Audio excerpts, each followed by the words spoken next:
Hey friends, if you wish to legally use Microsoft Office without paying for it, then please watch this video. I will guide you through the process. Open Microsoft Edge, not any other browser, but only Microsoft Edge. Okay, now you can search for office.com and hit enter. Okay, now you do not need to sign into it. Simply click on these three dots at the top right corner, select more tools, apps, and install the site as an app. Name it Office and then click on install. This will install Microsoft Office as an application.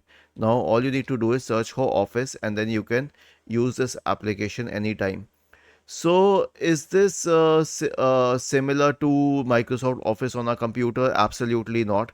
It has the features of the free online version, but the reason that I propose it is that it's still very good and it is free of cost. Was this helpful? If yes, then please subscribe to the channel. If not, then let us know in the comment section of the video on how we could help you further.